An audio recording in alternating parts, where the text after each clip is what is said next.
Uh, Good morning. This is week number 6 of textiles in the interior design program. This is the textiles course. We're on week number 6, finishes and treatments, which is actually quite a short lecture. So I've added a second part to this. In the second half of this class, we're going to talk about developing our own personal design styles. As I've mentioned to you before in the class, it's real important that you practice all the concepts that I'm teaching you in your own design style. Some of you have been working in the industry for a while and have designed perhaps a couple of your own homes. Some of you are just getting started in the program, perhaps still live with your parents, perhaps live in an apartment, perhaps live with a sibling, and haven't necessarily developed your own personal design style. But it's important that you understand your own personal design style so that you're able to help your clients kind of figure out what their design style is. So we'll spend the second half of the class talking about that, which I think will be a little bit more fun than talking about finishes and treatments. But we need to cover this portion as well. So let's get started on that. All right, you don't need to answer in chat. We don't have chat open today, but I'm wondering if you're happy to be here in class. I certainly am. Quite happy today. So let's move on to our opening prayer, which I'll ask each of you to say individually your opening prayer while I say mine quietly to myself. So I'll give you just a minute for that.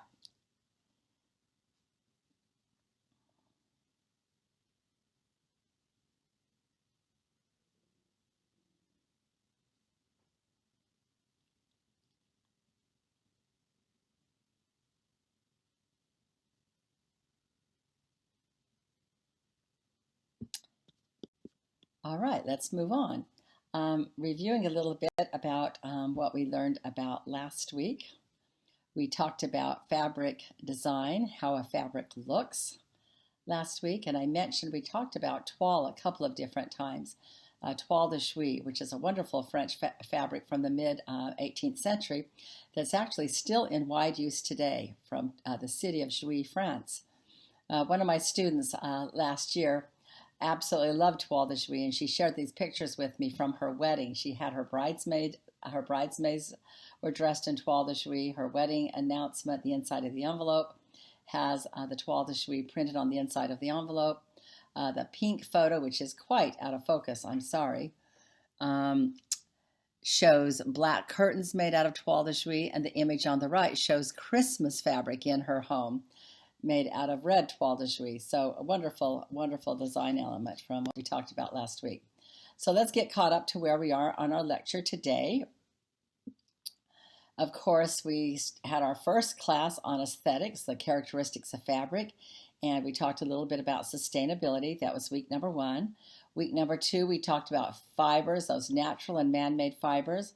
We needed to get a real good understanding of those to move on to our subsequent lectures on yarns and fabric structure. So we learned a lot about the natural and the man-made fibers, and hopefully you have a good understanding of that. Then we learned how those fibers are twisted into yarns, and then those yarns are made into fabric. They're either woven or knit into fabric. That was our lesson on fabric structure, where we also talked quite a bit about those beautiful tapestries. Last week we talked about fabric design, how a fabric actually looks. And this week we're talking about finishes and treatments, which are usually the final steps in preparing fabric for purchase. So let's review our videos that you watched. You watched 2 videos, one on antibacterial fabric and one on the top 4 performance fabrics. The antibacterial fabric video was almost too good to be true. It was talking a lot about very new technology that's not yet in wide use. So I would put out there, if you want to make $1 million, all you have to do is develop a fabric that protects us from pandemics and viruses like COVID-19. So I'll put that challenge out there to you. The second video was on the top 4 performance fabrics. I probably would not have chosen, that video was chosen for me for this course. And it's basically an advertisement, though it made some very good points about fabrics that need to be durable against kids, pets, and stains. But the best takeaway, I thought, was that with pets, you want a tight weave fabric so that their claws can't get in between the fibers and cause tears. And also that video highlighted Sunbrella, which I think is just a magical fabric. It was originally developed as an outdoor fabric, and I have used it as an outdoor fabric, but never had considered it as an indoor fabric. And recently it's become quite popular as an indoor fabric because it's a performance fabric that holds up well to kids, stains, pets. It's easy to clean. I recently had two experiences with Sunbrella fabric that will prove this point. We had moved into our house in Newport Beach, California at the beginning of the pandemic in 2020. And I had chosen Sunbrella fabric to have my outdoor furniture upholstered in. And later that year, we had wildfires in Southern California, which we often do. And all of the ash from those wildfires left ash debris all over my cushions outside. Well, I took them apart. It took a long time because they're about 12 or 15 separate cushions. I have to unzip, take all the stuffing out, put them in the laundry, and they came out beautifully. I was very pleased. So then I spent some time putting all those cushion covers back on. Well, a few days later, a seagull flew over my front yard. And you can imagine what he did. He dumped his business all over my beautifully clean Sunbrella fabric. So again, I took those all apart, kind of hosed off some of the worst mess first, took them apart, used some spray fabric cleaner and put them in the laundry. And again, they came out absolutely perfectly. Sunbrella is a wonderful, magical fabric. So now I'm sounding like a commercial for Sunbrella, but we learned about some great performance fabrics in that second video. Okay, so we're going to talk now about types of finishes, and then we will talk about the purposes of these finishes. And there's a lot of overlap in these two parts to the lecture today, types of finishes and purposes of finishes.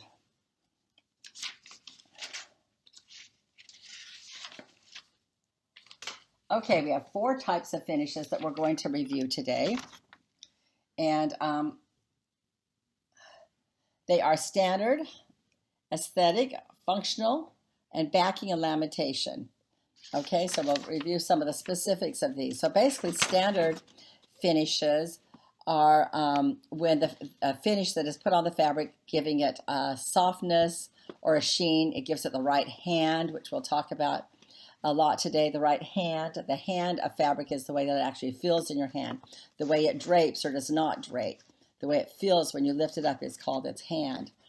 And we're going to learn how those standard finishes are often washed out along with the excessive dye. All of the extra stuff that's put on it is washed out along with the extra dye.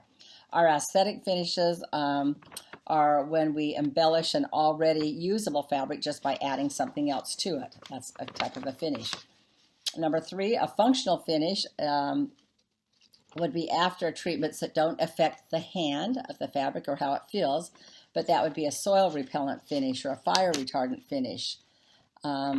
It perfects fabrics such as like a Sunbrella and gives it that functional finish. Then 4th, we have backing and lamination, which is another kind of finish.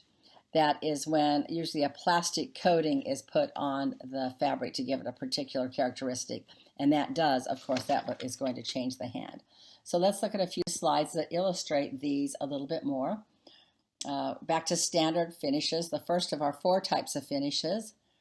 Look at the 3rd paragraph because I really want to emphasize hand on this, which is,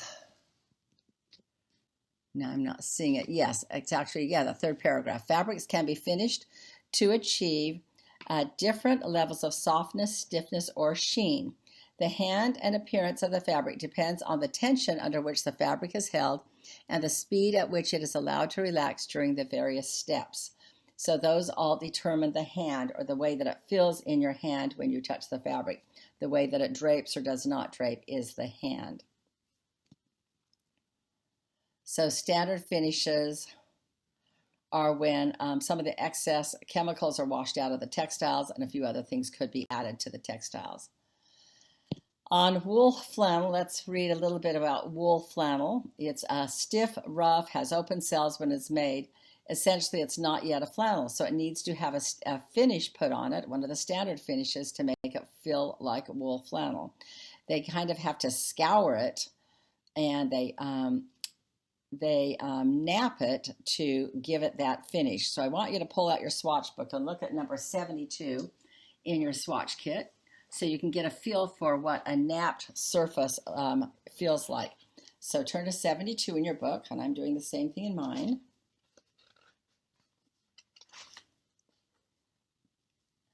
And 72 is a flannel, a cotton flannel, whereas on the slide we're looking at a wool flannel, but this is a cotton flannel, and if you feel it, you can feel that napping surface that is caused by a process where they brush it and actually pull up those loose fibers to give it that soft feel on the top, like a flannel. And this is a 100% cotton flannel where the fibers have been pulled up. Another type of finish that's mentioned on this slide is a sheared or singed finish. So I want you to turn to 29 and 31 to look at samples of those two. 29 and 31. So on our slide it says that sheared or singed finishes, it's where the loose fibers are cut or burned to reach to a relatively even height. So whereas on our flannel, it was very, very soft, but if we looked at it under magnification, those fibers that are brushed or pulled to the surface are going to be kind of uneven and give it just that soft feel. Whereas our flannel that we're looking at 29, or the one that are a velvet, the velvets that we're looking at in 29 and 30, those are singed or sheared, meaning cut, so that they are an even height, and that gives us the feel of velvet, which you see in 29, and then a crushed velvet again in 30, a different feel than our flannels, but both standard finishes. We have an image of seersucker here, which is primarily used in clothing textiles more so than in upholstery textiles, and that's a heat set finish, which is a type of standard finish. Turn to page 50 for a sample of that, or swatch number 50. Actually, this is a sample of a heat set one. We don't have a sample of a seersucker in our book. But you see on number 50, there's a heat set finish, and on the slide it tells us that synthetics are pressed so that the interlacing patterns of the yarns are set permanently. And we can see on number 50, it's as though this is heat set, and it's as though those fibers are actually melted together on that synthetic fiber. So that's a heat set fiber fabric, which is one of our standard finishes. I think that's enough on that slide. Embossing is where a texture or a pattern is added when a press is used with heat and pressure. So you're taking a perfectly good fabric that's just fine the way it is and then adding an embossing to it. I think we have an example of that on number 75. Let's take a look at swatch number 75 in your swatch kit.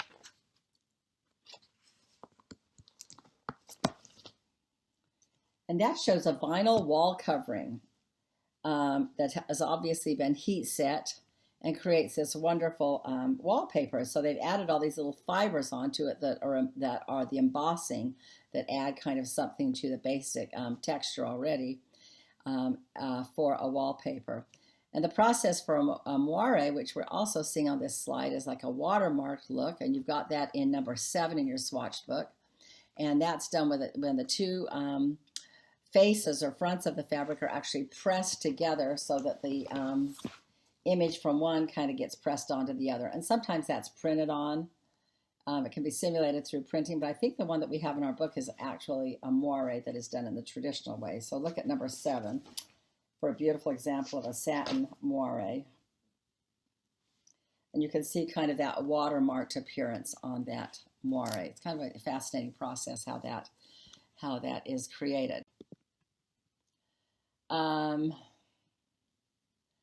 Now moving on to aesthetic finishes. We've covered standard types of finishes, so now moving on to aesthetic finishes, and those are the ones that embellish an already usable fabric. So here we have some examples of napping, which is similar to the brushing technique that we talked about earlier, where with napping is a process where the loose fibers are all brushed to the surface to to give us kind of that soft, suede appearance. So we have an example of one on number 72, if you'll turn to that in your books.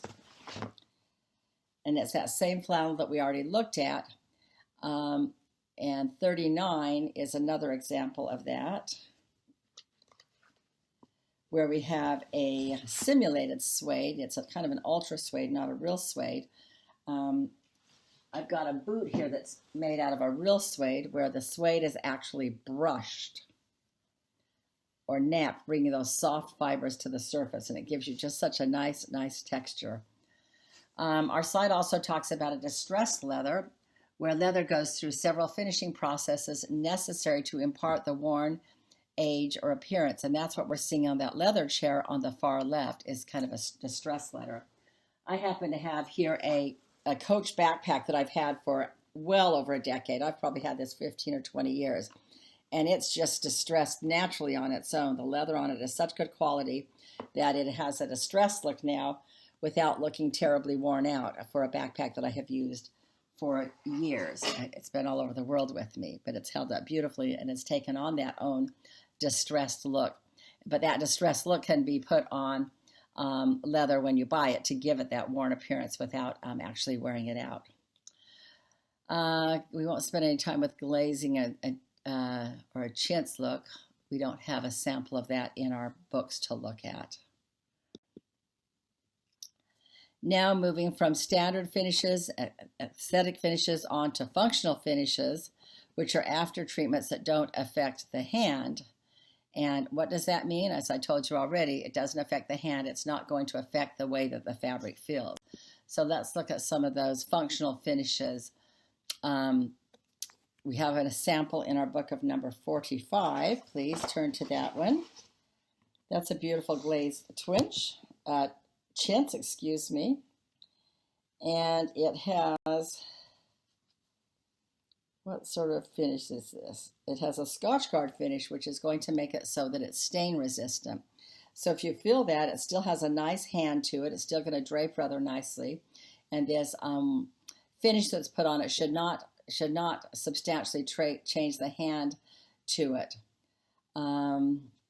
Also, we have a wrinkle-resistant finish, which is shown on our slide here, which is called a mercerization process.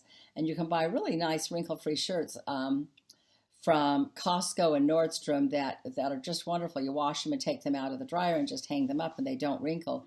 But this mercerization process that they put on them actually causes it to wear out faster. So that's kind of the trade-off for it.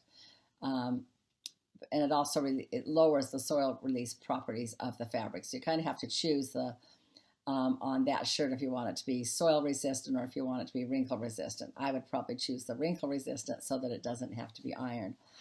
Look at a couple more swatches in your books. Number 70 and 71. 70's been mercerized so that it is wrinkle free, and that's a drapery lining. And 71 has also been mercerized, actually bleached and mercerized, to make both of those drapery fabrics or drapery linings so that they are wrinkle resistant. And that is a functional type of finish. Those are both functional examples of functional types of finishes. This is a sofa that I purchased about a year ago, a very, very white sofa for our beach house in Newport Beach. And people are kind of astounded that I have this white of a sofa in a beach house. But it's a performance fabric from Restoration Hardware, and I tell you, it is holding up beautifully.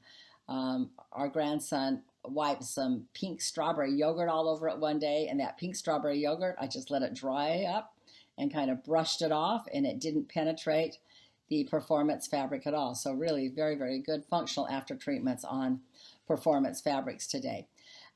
If grape juice were spilled on this, they say, I haven't tried it, but they say that it will bead right up and you can just sponge it off very easily. But any of these performance fabrics, if you spilled something like a grape juice or a tomato sauce on it, in time that is going to penetrate down into the fabric. So the performance fabrics are great as long as you're able to get to those stains and lift them off right away before they have a chance to penetrate. So functional finishes. You learned a little bit more about Krypton, a Krypton finish in the video that you watched, where it adds water repellent and stain resistant properties to the fabric without sacrificing its breathability. So that's kind of a new age way of giving it those finishes and yet keeping the hand. We have anti-static properties that have been added to properties. It used to be when you would walk into a room with carpet in a dry climate, you would get little shocks. And my brothers used to love to, rub their feet on the carpet in our home and then come and touch the sisters and shock us. It was not a fun thing, but the carpets did not have anti-static treatments back in I guess that would have been in the 1960s. Fortunately, most of you haven't had to deal with that because the anti-static treatments are certainly put on carpets now so that you don't have that problem any longer, which is a good thing. Okay, so let's look at 68 and 80, two more swatches. 68 is a blackout lining, and they've added a flame retardant finish to that one, functional finish. I think that's really important. I think it's easy for you to understand that if curtains caught on fire, if they were exposed to a match or whatever, and that whole curtain caught on fire, it would be real easy for the whole room or possibly the whole house to be destroyed. So it's very important that this curtain lining here is a flame retardant one. And then also number 80, look at that one, which is a cotton ticking, and that's what mattress covers used to always be made of. They're not so much anymore, but it was real important, of course, for mattress covers to be flame retardant, because you certainly wouldn't want those to go up in flame with somebody sleeping in it. So today, clothing, children's bedding, pajamas all need to be flame retardant, good finishes to put on fabrics for children. And it's a good idea that all of the bedding and curtains in a child's room are certainly flame retardant. So, you just can't be too cautious. So functional finishes. Okay, so we've talked about standard finishes, aesthetic finishes, functional finishes, and now just a bit on backing and lamination. So why do we need wallpaper backing to have acrylic backing? Let's look at numbers 73 and 75. You want these fibers that are made into wallpapers to have a backing on them. That does a couple of things. It keeps it so that you can't see the wallpaper paste, doesn't seep through to the front. And then also there are a lot of areas, not so much in Utah where many of you live, where the climate tends to be dry, but there are a lot of areas where the air is much moister, and that's the case where I live in Newport Beach. There's more moisture in the air. So these papers could be subject to mold and mildew on the backside of the fabric. So they have to have an after finish that makes it so that they are not going to be able to grow mold or mildew. So we see on this slide on the bottom right hand, vinylized or laminated. It can be wiped or scrubbed clean. This process gives the fabric a plastic hand. So it's going to change the hand. It's going to feel like plastic. It's not going to be something you're going to want to sit on very long. You'll see this in use a lot in diners and fast food restaurants, where you're not going to sit a long time, but it just is going to be clean and durable. But the hand of it lends itself to not being very, very comfortable. So it's an after finish that makes it very practical because it can be wiped off, but not something that is comfortable because it has a plastic hand. Okay, so those are the types of finishes. Let's move on to the purposes of finishes. Let me just get my notes up to date here. On the purposes of finishes.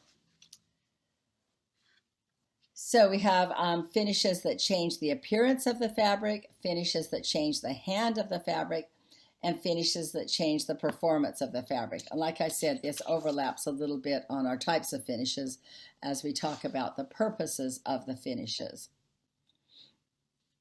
a very related topic. So we'll start with fabrics that change the fabric appearance. Okay, so a finish, you could have a bleaching finish that is put onto the fabric, and that's also going to whiten the fabric.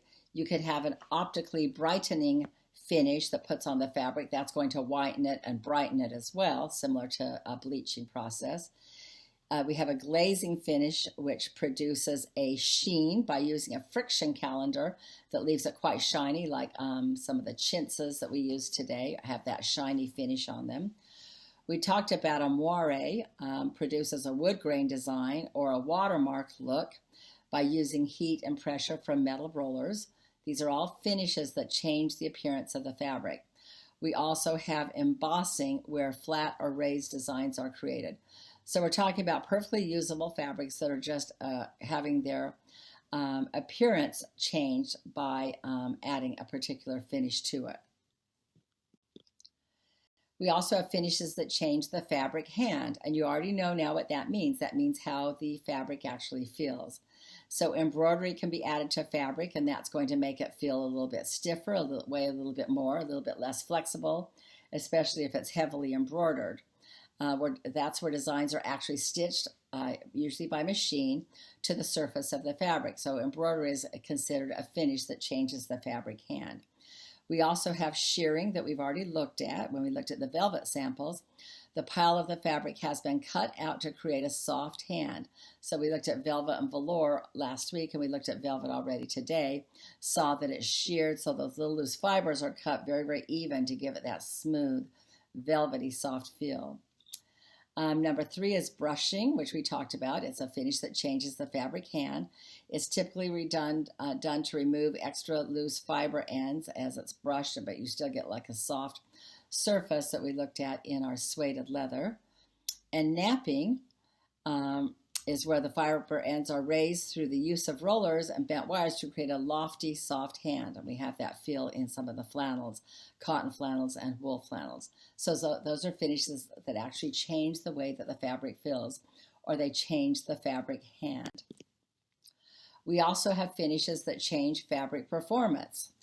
This is similar to, we talked about these types of finishes, but now we're talking about the purposes of the finish.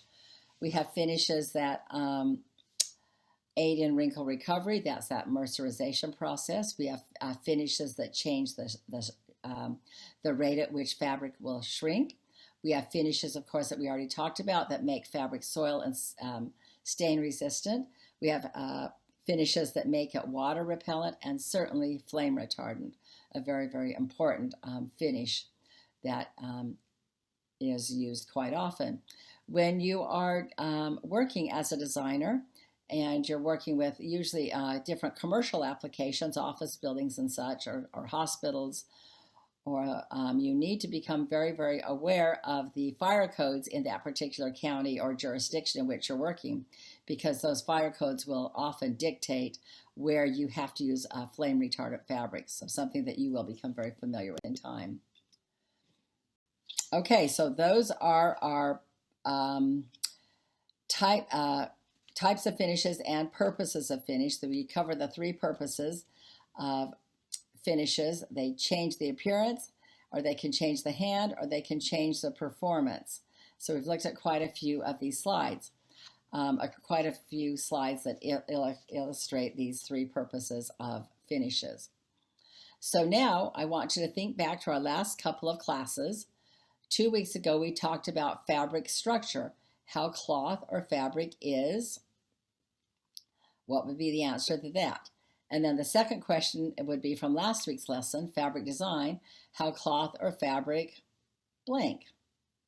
So obviously fabric structure is how cloth or fabric is made, which we talked about at length 2 weeks ago, woven or knit.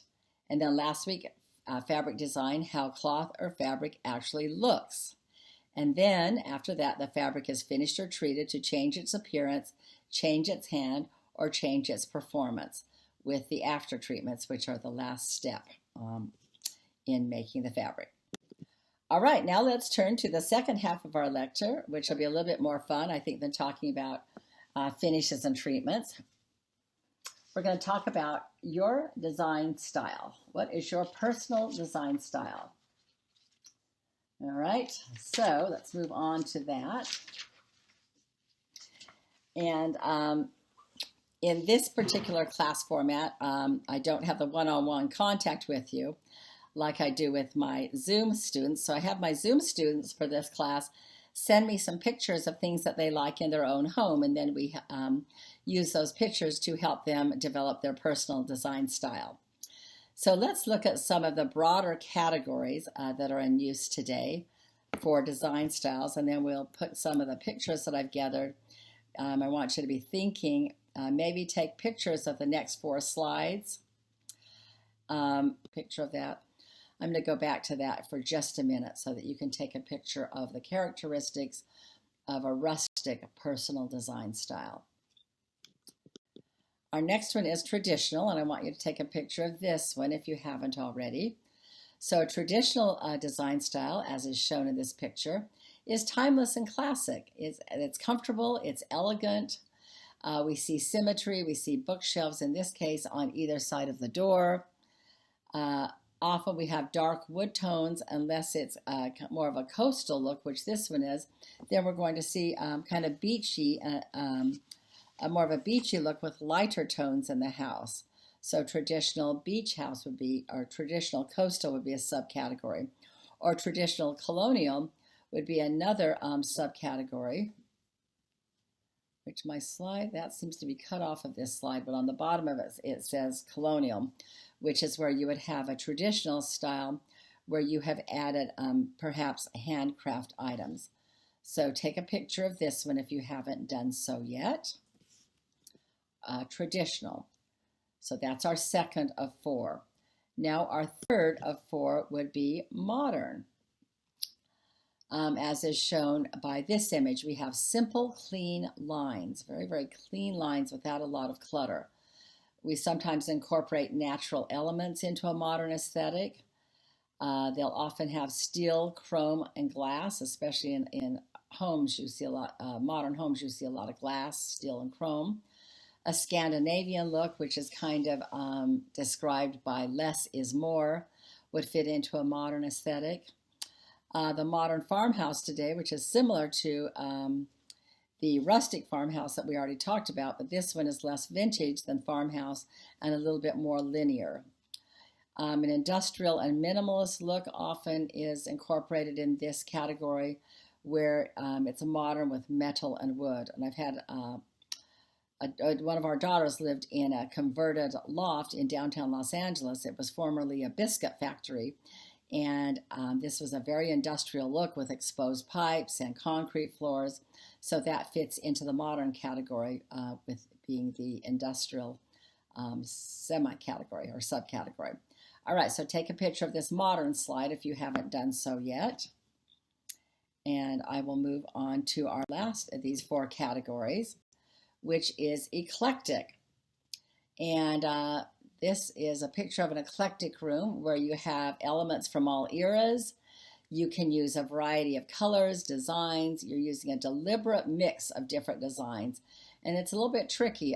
This room to me just looks a little bit cluttered, like they haven't really decided what the design is, but they're calling it eclectic. So they're deliberately mixing things. You can have more of a bohemian look as a subcategory using plants, bright rugs, baskets, leather, lots of different textiles work really well in a bohemian eclectic look. Or you can have more of a vintage eclectic look with period pieces that reflect a love of history, a love of antiques, or a love of pieces that you might have gathered from family members. So if you haven't already, take a picture of this eclectic slide. So now you should have images of these 4 last slides. And you're going to use those to analyze the next several slides that we're going to look at now. Okay? Are you ready? So these are mostly photos that have been sent in by class members. And this one was a chair that was sent by a student. It was her favorite chair. She said that she loves antiques. And we looked at this chair as a class, and it was very, very easy to put this in one particular category. Formal, I would say. It's a very, very gorgeous formal chair, very traditional. So formal would come under the traditional category because it's timeless and classic. It is upholstered in one of the most beautiful silk fabrics I've ever seen. It's absolutely beautiful. We can't see the rest of the room to see if there's symmetry in it, but often with a traditional look, we have dark wood tones, as is shown in this one. So a very, very formal, traditional look was what we decided was the personal design style of this particular student. This student had just built a home where he incorporated all kinds of interesting design features. You can see that in a portion of his closet on the top left, he's using rustic barnwood over galvanized metal. I wrote on the slide that it's actually PVC pipes, but it's actually black galvanized metal. He has very rustic art. There's that meter to the right that has a couple of light bulbs on the top and meters and a chain and a cogwheel and a wheel, just developed as a piece of very, very interesting art. I would say rustic art. On the outside of the house, you can see that he has rustic wood on not only on the interior, but the exterior of the house. And he has what's called a rain chain on the right side of the house that flows down from the rain gutter. So when the rain falls down, it just goes from cup to cup. And I'm guessing it probably makes quite a lovely sound as it travels down those cups. So that's a rain chain, kind of a rustic look. And then on the right, you see artwork that is on a shelf that is certainly more rustic than traditional or formal. So I think I've said the word rustic enough times in looking at this image that it's obvious that this is, that his home and his interior has very much a rustic aesthetic. So his personal design style would certainly be rustic. These are some slides from a home that I recently decorated in the Rancho Mirage area, the Palm Springs area of Southern California. And this is where I have just used all my leftover pieces of furniture. So I call it kind of a leftover aesthetic. It's a little bit of a mix of things that I love, just kind of mixed in with what I had. We own a moving and storage company, so I have access to warehouses where I can store furniture. And with this house, we decided to pull everything out of storage and just use it in a house. So the aesthetic is a little bit of a kind of a leftover look, but it would probably have to come under the category of eclectic because I've mixed quite a few styles in here. I've got a lot of textiles, I've got a lot of antiques, I've got furniture that had to be purchased, all kind of mixed together. It's a comfortable home. It's my husband's golf retreat. He absolutely loves it, and he's a little bit offended when I call it. It's just the house of leftovers, but we'll call that eclectic. This is our condo in Salt Lake City that is done a little bit with more of a plan in mind. It is, I would say, some of the characteristics of this room are that to me it's timeless and classic. That library, the library ladder are all classic pieces. It tends to be formal. It tends to be symmetrical. It's quite comfortable, as you can see. There are some textiles that I absolutely love. And I would probably put this under traditional aesthetic, and I think you would probably agree that it's somewhat of a traditional look. Even though it has a lot of fabrics, it's still more of a traditional look, I think, than anything else. This is a new category that we didn't discuss when I mentioned the four design aesthetics: traditional, rustic, eclectic, and modern.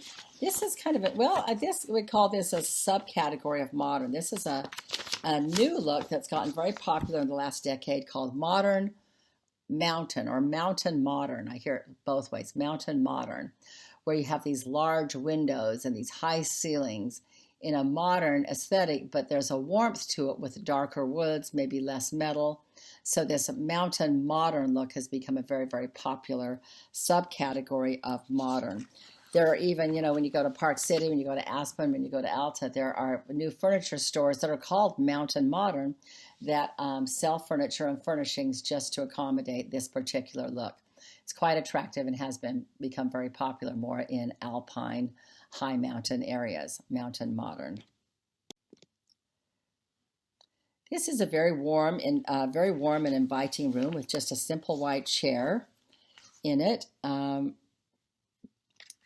What else do we see in there? Some traditional cabinetry on the walls, but there's an elegance yet a comfort to it, I think, that would both put it in the traditional category.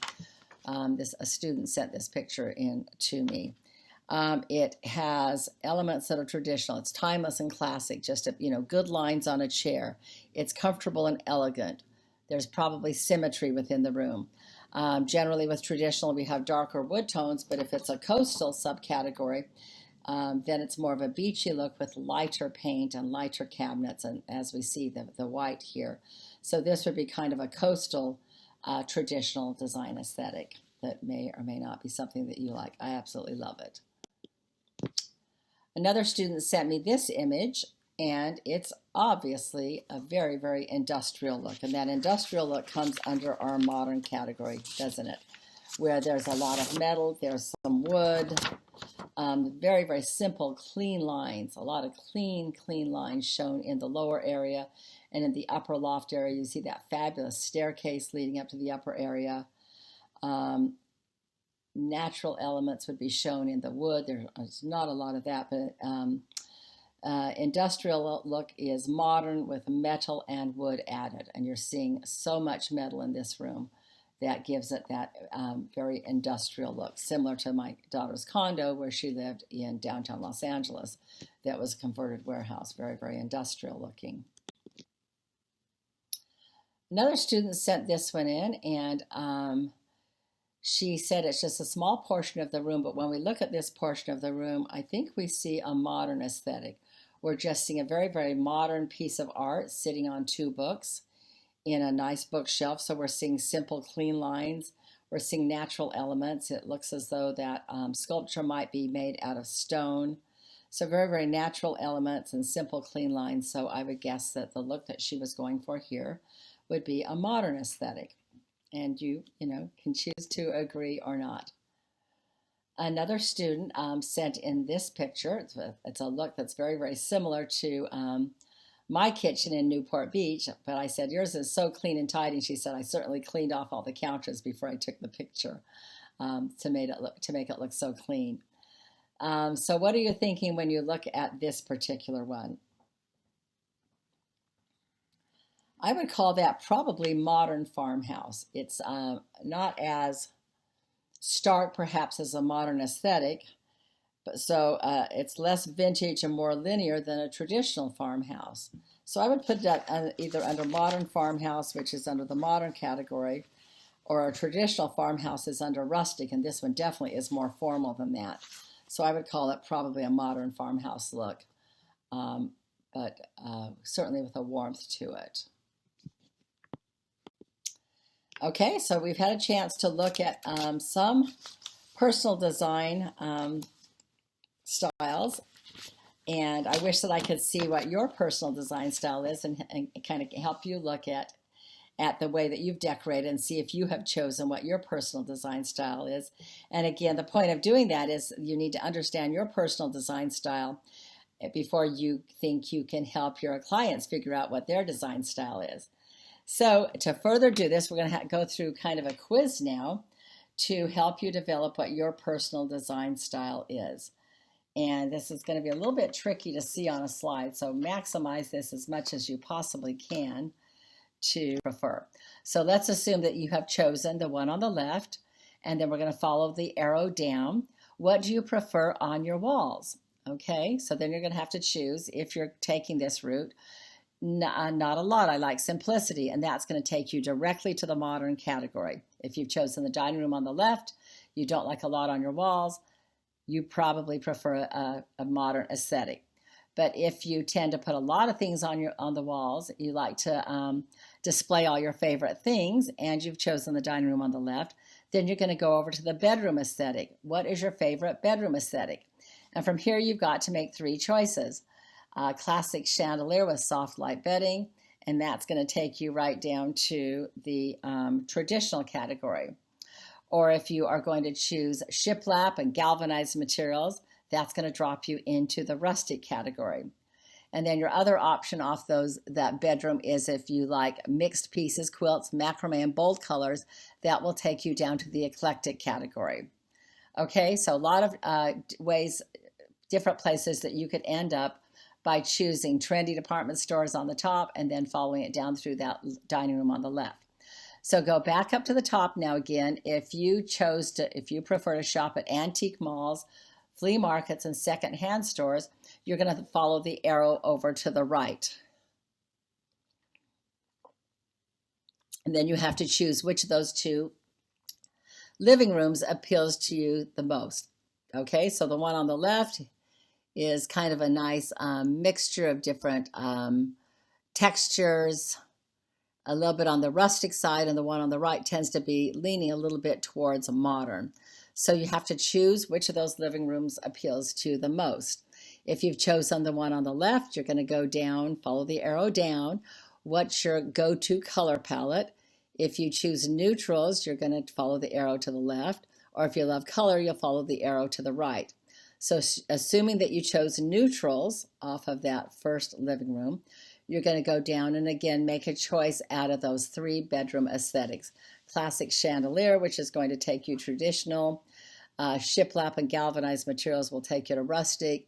Mixed pieces, quilts, macrame, and bold colors are going to take you over to eclectic. So those are your choices off of that one. So again, back to the beginning, if you chose that you prefer to shop at antique malls, flea markets, secondhand stores, you've gone over to the right and you've chosen that living room on the right, then you will follow that arrow straight down, and then what wall treatment can you not live without?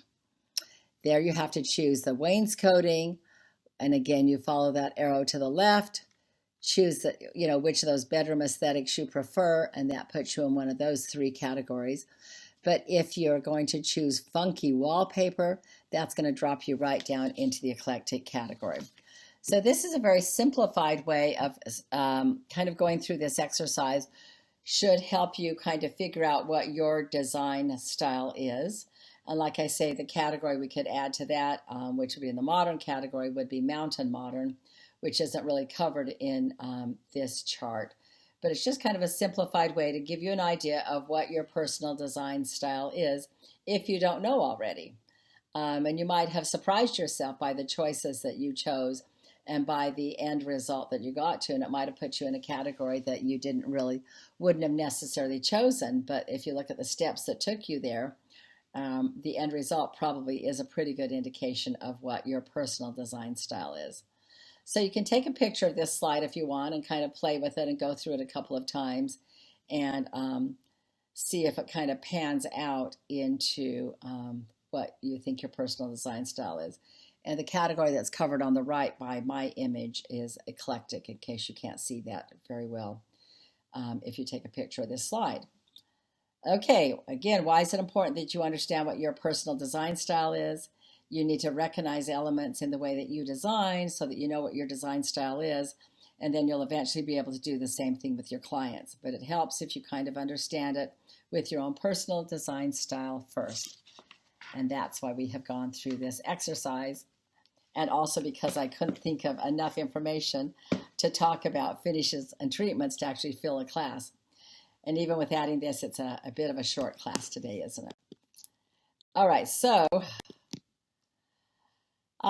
reminders, and next week we're gonna talk about fabric testing, and you have 2 videos that you need to watch on that. You are going to be adding the finishes that we've talked about today into your swatch book. You're going to find that list in week 6, modules, finishes, and backings, and then you're going to submit on Canvas that you have finished this assignment. You'll notice in your book that we're skipping the die print method for now. That will be a future assignment, so don't worry that you're leaving one line blank and going down and filling in the finishes. So have fun this week. Continue exploring your personal design style. Drop me a note if you want to tell me what you have figured out about your personal design style. I would love to hear from you and see if going through this chart was useful at all, or if it showed you something new about yourself that you didn't realize. So that's it for today. You've got the assignments listed here, and I will see you next week for class number 7.